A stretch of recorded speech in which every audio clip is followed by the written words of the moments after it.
My nephew's midnight call shattered my world. My paramedic fury exposed a trafficking ring revenge. The call came at 11:47 p.m. on a Tuesday night, and I'll never forget the way my nephew's voice sounded when I answered. I was still in my paramedic uniform, heating up leftover Chinese food after a 12-hour shift, when my phone lit up with little man Ethan and a superhero emoji next to his name, Uncle Mark. His voice was barely a whisper, choked with tears that made my chopsticks freeze halfway to my mouth. Please help me. They locked me in the basement, and I can hear them arguing about me upstairs. My name is Mark Johnson, and I'm 33 years old. For the past 6 years, I've been more than just an uncle to Ethan. When his father walked out on my sister Laura right after Ethan's second birthday, I stepped up. I was the one who taught him to ride a bike, checked for monsters under his bed, and never missed a single Little League game. That kid wasn't just my nephew. He was the son I'd never had. Ethan is 8 now, with sandy brown hair that sticks up no matter how much you try to tame it and bright green eyes that light up whenever he talks about dinosaurs or superheroes. He's the kind of kid who shares his lunch with classmates who forget theirs and cries when he accidentally steps on bugs. He calls me his superhero uncle because I save people as a paramedic. But that night, his trembling voice told me he was the one who needed saving. My sister Laura is 30, and she's always been the trusting type. Too trusting, our mother used to say. After Ethan's father left, she struggled for years as a single mom, working 2 jobs while I helped watch Ethan whenever I could. Then, 9 months ago, she met Brian Carter at a coffee shop. He was 35, worked as an investment banker, drove a BMW, and seemed to worship the ground Laura walked on. Within 3 months, he'd moved into her house. Within 5 months, they were married at City Hall with just a handful of witnesses. I wasn't even invited until the last minute. Ethan, buddy, slow down, I said, already grabbing my keys, my dinner forgotten on the counter. What do you mean they locked you in the basement? Brian told Mom I ran away to my friend Lucas's house, but I didn't, Uncle Mark. I've been down here since right after dinner. It's so dark and there's weird stuff everywhere. The terror in his voice hit me like a physical blow. This was the same kid who'd called me excited about losing his first tooth just last month, who'd begged me to take him to see the new superhero movie, who trusted that adults would keep him safe. Now he was whispering into a phone like his life depended on it, and something in my gut told me maybe it did. My apartment was quiet except for the hum of the microwave reheating what was supposed to be my dinner. I'd just finished a brutal 12-hour shift, the kind where you lose 2 patients despite doing everything right, and all I wanted was to eat my orange chicken and zone out to whatever game was on ESPN. The living room was exactly how I'd left it that morning. Medical journals stacked on the coffee table, my work boots by the door, and on my desk, that photo from last summer that always made me smile. It was from our camping trip to Silver Lake, just Ethan and me. He was holding up this tiny fish, grinning like he'd caught a whale, wearing the fishing vest I'd bought him that was still 2 sizes too big. That was the weekend he'd started calling me his superhero uncle, right after I'd shown him how to properly bait a hook and told him stories about my work as a paramedic. You save people every day, Uncle Mark, he'd said with such awe in his voice. That makes you better than any superhero in the movies. The phone had rung at 11:47 p.m., and seeing his contact photo made me smile despite my exhaustion. Ethan had programmed it himself the last time he was over, insisting on adding the superhero emoji because that's what you are. But when I answered with my usual cheerful, "Hey buddy, shouldn't you be in bed?" the sound that came through the speaker made my blood run cold, muffled sobbing. Not the kind when a kid doesn't get their way or scrapes their knee. This was different. This was fear. Uncle Mark, his voice was so small, so broken. I'm scared. Brian locked me down here and told Mom I ran away to my friend's house, but I didn't. I'm in the basement and it's so dark and I can hear them fighting about me. I stood up so fast my chair tipped backward. Ethan, what are you talking about? Where's your mom right now? She's upstairs with him. Uncle Mark, he told her I was at Lucas's house for a sleepover, but that's not true. He made me come down here after dinner. He said I needed to learn about consequences, but I didn't do anything wrong, I swear. My mind raced back through the past few months, picking up pieces I'd ignored. 3 weeks ago, when I'd stopped by unannounced to drop off Ethan's birthday present, Brian had met me at the door, blocking my entry. Laura's not feeling well, he'd said with that practiced smile that never reached his eyes. Maybe call first next time. When I finally did see them the following week, our visit lasted exactly 1 hour before Brian claimed they had dinner reservations. Ethan had hugged me extra tight that day, whispering "I miss you" into my ear. "Listen to me very carefully," I said, pulling on my jacket with one hand while holding the phone with the other. "Are you hurt? Did anyone touch you or hurt you?" "No, but Uncle Mark, there's weird stuff down here.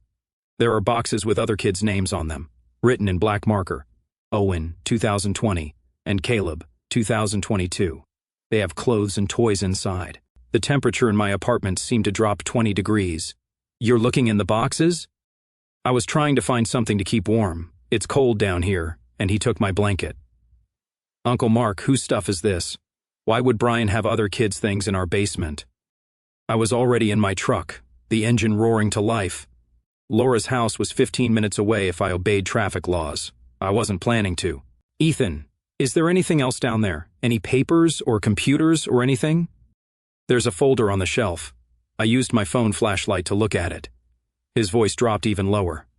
"Uncle Mark, there are emails about placement fees and something about temporary custody arrangements. One of them has tomorrow's date on it with an address in Denver. What does placement mean?" My hands gripped the steering wheel so tight my knuckles went white. In my 6 years as a paramedic, I'd seen enough darkness to recognize when something was dangerously wrong. The isolated basement, the boxes with children's belongings dated like inventory, documentation about placement fees, and now my nephew locked down there with a story being spread that he'd run away. "Buddy, you did exactly the right thing calling me. I'm coming to get you right now. Can you hide somewhere safe, down there, somewhere Brian won't see you if he comes down? There's a space behind the water heater. I can fit there." "Good. Go there now and keep your phone on silent. If you hear anyone coming down those stairs, you hide and you stay quiet. I'm 8 minutes away." "Uncle Mark." His voice cracked. "I'm really scared." "I know, little man. But remember what I always tell you. Courage isn't about not being scared. It's about doing the right thing even when you are scared. And you're the bravest kid I know for calling me. Just hold on. Your superhero uncle is coming." My truck tore through the empty suburban streets as Ethan's breathing echoed through my phone speaker. I'd switched to my wireless earbuds to keep both hands on the wheel, pushing 60 in a 35 zone. The streetlights blurred past like ghosts, while my nephew whispered discoveries that made my stomach churn. "Uncle Mark, I found more boxes. There's one that says Liam, 2021, and another one labeled Noah, 2019. Each box has clothes, some toys, and a notebook with dates and weird codes. Don't touch anything else, Ethan. Just stay hidden. Tell me exactly what happened tonight at dinner." I heard him shifting, probably squeezing deeper behind the water heater. Mom made spaghetti, my favorite, but she seemed really tired, like she kept forgetting things. She put salt in her coffee instead of sugar and didn't even notice until Brian pointed it out. Then after dinner, Brian said I needed to help him with something in the basement. When I got down here, he pushed me inside and locked the door. He said I needed to think about my behavior, but I hadn't done anything bad. My mind processed this information with clinical precision, the same way I assess trauma patients. Laura's confusion could indicate she was being drugged. The basement setup wasn't impulsive. This was planned. "What did you hear them saying upstairs?" At first, Mom was asking where I was. Brian kept saying I was at Lucas's house, that he'd driven me there himself. Mom sounded confused, like she couldn't remember. Then she said she wanted to call Lucas's mom to check, and Brian got really mad. He said she didn't trust him and that maybe they should talk about their future if she couldn't believe her own husband. I took the turn onto Oakwood Lane, tires squealing. 5 more minutes. "Ethan, this is important. Has Brian ever taken you anywhere alone? Any trips or appointments where your mom didn't come?" "Yeah. Actually, last week he said he was taking me to the dentist, but we went to this office building instead. He made me sit in a room while he talked to some people. They kept looking at me through the glass door and writing things down. When I asked about it, he said we'd go to the dentist another day and gave me $20 not to tell Mom we missed the appointment." The pieces were forming a picture that made me want to put my fist through the windshield. Child trafficking. The boxes with names and dates were trophies or inventory. The meeting last week was probably showing Ethan to potential buyers. Tomorrow's Denver address was likely a handoff point. "Uncle Mark." I heard footsteps above me. They're arguing again. I strained to hear through the phone. Brian's voice boomed through the floorboards. "Laura, you're being hysterical. The kid is fine at his friend's house. You're just confused because you're tired. Take your medicine and go to bed." Laura's response was slurred but insistent. "I want to see my son. Why won't you let me call him?" Because it's midnight. You'll wake up the entire household. Besides, we already discussed this. Ethan needs more structure than you can provide. The family in Denver will give him opportunities we can't. What family in Denver? Laura's voice rose, suddenly sharper. What are you talking about? A door slammed. Heavy footsteps moved across the floor above Ethan's hiding spot. He's coming, Ethan whispered, terror making his voice crack. Uncle Mark, I think he's coming down here. Hide. Get behind the water heater now and turn your phone screen off, but keep me on the line. I heard scrambling, then Ethan's rapid breathing. The basement door creaked open. Heavy footsteps on wooden stairs, each one deliberate and slow. Ethan. Brian's voice was fake friendly, the tone you'd use to coax a scared animal. Come on out, buddy. Your mom wants to say goodnight. Don't you want to see Mommy before your big trip tomorrow? My truck screeched into Laura's driveway. Every light in the house was on. Through the earbuds, I heard Brian moving boxes, getting closer to Ethan's hiding spot. I know you're down here, kid. I can see the boxes have been moved. If you come out now, I won't be angry. We can even stop for ice cream on the way to Denver. Wouldn't that be fun? A road trip? Just you and me. I killed the engine and sprinted to the front door. Locked. Through the window, I could see Laura on the couch, her head lolling like she could barely stay conscious. A prescription bottle sat on the coffee table next to a glass of water. In my ear, Brian's voice grew more impatient.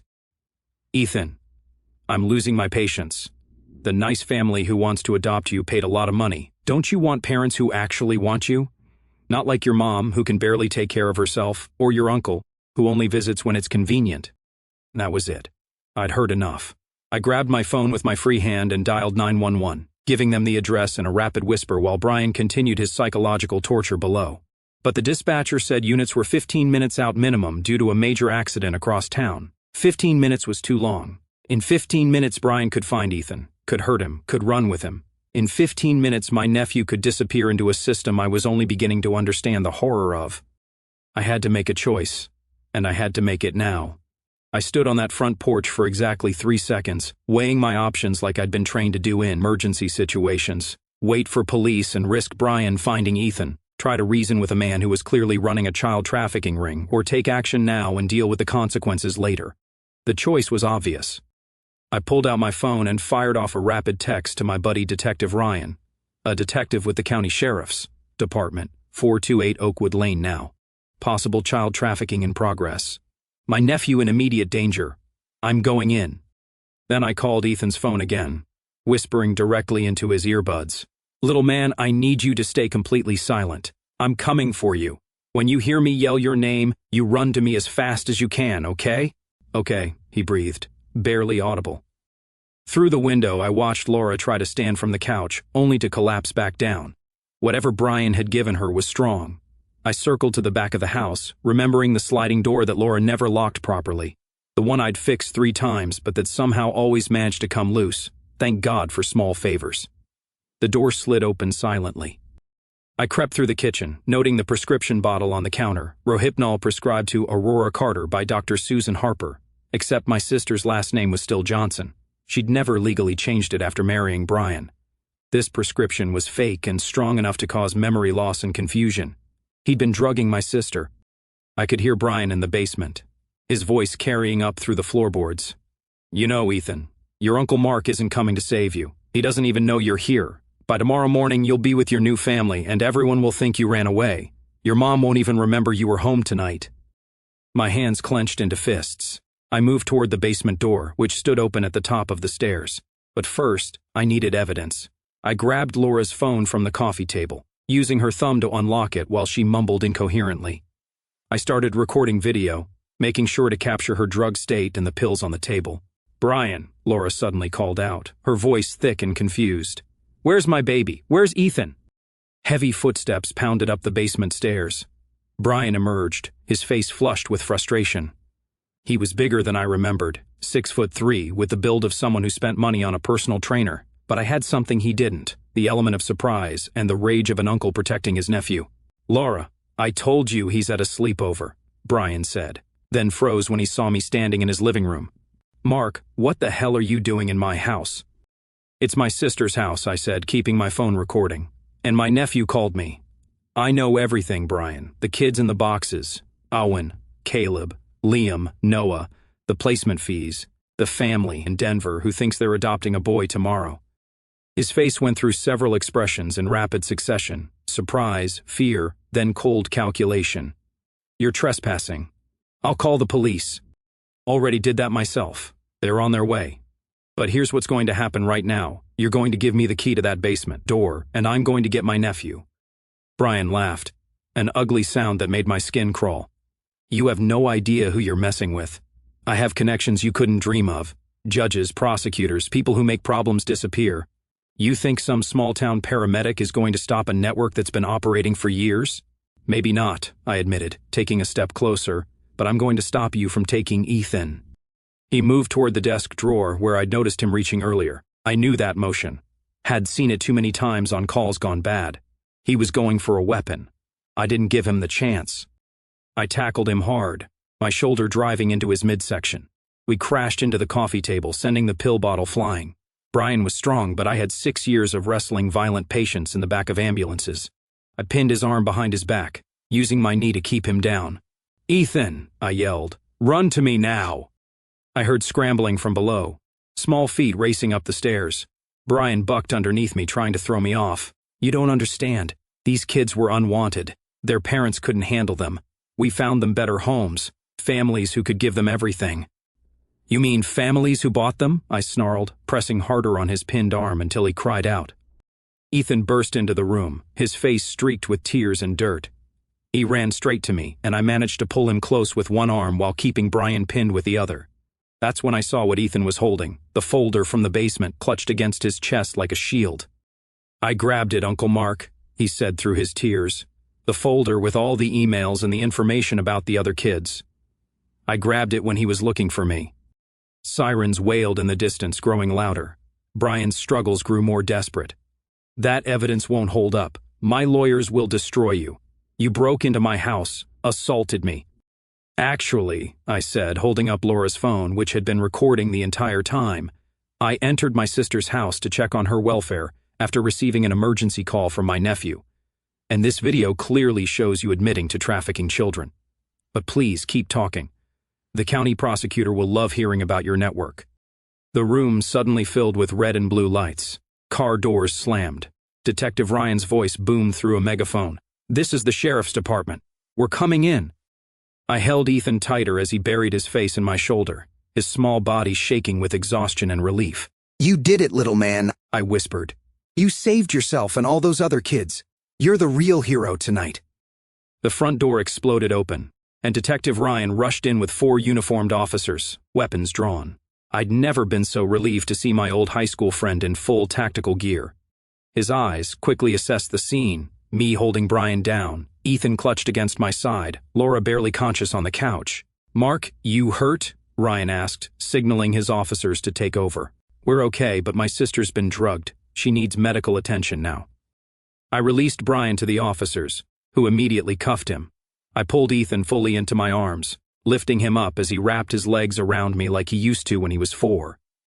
Mr. Carter, you're under arrest for false imprisonment, child endangerment, and suspected human trafficking, Ryan said, reading Brian his rights while another officer called for an ambulance. Brian's demeanor shifted completely. Gone was the rage, replaced by an icy calm that was somehow more disturbing. I want my lawyer. You'll find this is all a misunderstanding. The boy was being disciplined for behavioral issues. My wife will confirm this when she's feeling better. Your wife can't confirm anything right now because you've been poisoning her with Rohypnol, I shot back, pointing to the prescription bottle. An officer was now bagging as evidence.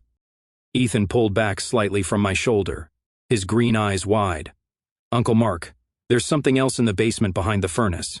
There's a locked filing cabinet. I heard him on the phone yesterday saying the inventory list was secure. I think there might be more kids. Detective Ryan's expression darkened. He nodded to 2 officers. Check the basement. Document everything and call in the trafficking task force. What happened next was a whirlwind of controlled chaos. Paramedics arrived and began treating Laura, starting in 4 to flush the drugs from her system. She kept reaching for Ethan, mumbling "my baby," over and over while tears streamed down her face. A crime scene unit descended on the basement while Ethan and I gave our statements in the kitchen. Then Officer Kelly emerged from the basement, her face pale. Detective, you need to see this. Ryan returned 10 minutes later, looking like he'd aged 5 years. He pulled me aside while a child services advocate sat with Ethan, giving him juice and cookies. Mark, that filing cabinet had detailed records of 15 children over the past 6 years, names, photos, medical records, and placement fees ranging from $35,000 to $80,000 per child. There's correspondence with couples from 13 different states. Some of these kids were reported as runaways. Others were listed as private adoptions that Brian facilitated through his supposed charity foundation. My stomach turned. 15 kids. Where are they now? That's what we're going to find out. The FBI is taking over from here. This is interstate trafficking. He paused, looking at Ethan. Your nephew's call tonight might have just broken open one of the largest child trafficking rings we've ever seen in this state. I walked back to Ethan, who was drawing on a notepad the advocate had given him. He was sketching himself as a superhero standing next to a taller figure labeled Uncle Mark. At the bottom he'd written, "The night we saved everyone." Hey buddy, the police need to take some pictures of the basement and collect all that evidence you found. You did an amazing thing. He looked up at me with those serious green eyes. Uncle Mark, why would Brian want to sell kids? Don't people usually want to keep their children? How do you explain that level of evil to an 8-year-old? Some people see children as things to make money from instead of people to love. But what matters is that you were brave enough to call for help. And now those other kids can be found and saved. Laura's voice suddenly cut through the room, stronger now that the 4 was working. Ethan Johnson! Oh God, what did Brian do? I remember pieces. He said Ethan was somewhere else, but I knew that was wrong. I tried to think clearly, but everything was so foggy. The paramedic helped her sit up as she reached for us. I brought Ethan over and she pulled him into her arms, sobbing. My baby, I'm so sorry. I'm so sorry. I should have protected you. It's not your fault, Mom, Ethan said, patting her face with his small hands. Brian tricked you. He gave you bad medicine, but Uncle Mark came and saved us. Brian was being led out in handcuffs when he made one last statement that chilled me to the bone. Those children were going to good homes, wealthy families who could provide everything. You've condemned them to stay with parents who never wanted them, in poverty and neglect. You think you're heroes, but you've ruined their chances at better lives. Ryan stopped walking and turned to face him. We already traced 2 of the recent placements. One boy was being forced to work 16-hour days on a farm in Nebraska. The other was found locked in a bedroom in Nevada, malnourished and showing signs of physical abuse. So spare us your twisted justification. As they dragged Brian to the patrol car, more units arrived. The FBI Trafficking Task Force set up a mobile command center in the driveway. Neighbors gathered on the sidewalk, whispering and recording with their phones. The local news van pulled up just as Detective Mitchell from the task force approached me. Mr. Johnson, your nephew is a hero tonight. Without his call and the evidence he preserved, we might never have uncovered this network. We're going to need extensive interviews with all of you. But right now we have 15 families to notify and children to locate. I held Ethan tighter as he yawned against my shoulder, the adrenaline finally wearing off. My sister leaned against us both, still shaky but gaining clarity by the minute. We were a broken family that had just survived something unimaginable. But we were together. Uncle Mark, Ethan whispered as exhaustion overtook him. Are we safe now? Yeah, little man. We're safe, and those other kids will be safe too, thanks to you. As the crime scene tape went up and the investigation intensified around us, I realized that this quiet suburban house had been hiding a nightmare that reached across the country. But tonight, one brave 8-year-old boy had brought it all crashing down with a phone call and the courage to speak up when everything seemed lost. 3 months have passed since that night, and our lives have completely changed. I'm sitting in my new living room, watching Ethan build a Lego police station on the carpet, his tongue poking out in concentration. The custody papers on my coffee table are signed and official. I'm not just Uncle Mark anymore. I'm his legal guardian while Laura continues her recovery journey. The investigation that followed was massive. The FBI uncovered Brian's network spread across 16 states, involving 25 children over 7 years. Some were reunited with biological families who'd been searching for them desperately. Others, whose adoptive situations were legitimate but facilitated through illegal payments, faced complicated legal battles. 4 children were rescued from abusive situations where they'd been purchased like property, forced into labor, or worse. Brian Carter was sentenced to 42 years in federal prison without possibility of parole. His network of buyers, fake document providers, and corrupt officials fell like dominoes. Dr. Susan Harper, who'd been providing the prescriptions to drug unsuspecting mothers, lost her medical license and faces 11 years. The investment firm where Brian worked discovered he'd been using corporate resources to launder the trafficking money, leading to additional charges. Laura lives in a recovery facility now, working through the trauma and the guilt. The systematic drugging had lasted 5 months, leaving gaps in her memory that torment her. Every Tuesday and Saturday, Ethan and I visit. She's getting stronger, clearer, more like the sister I remember.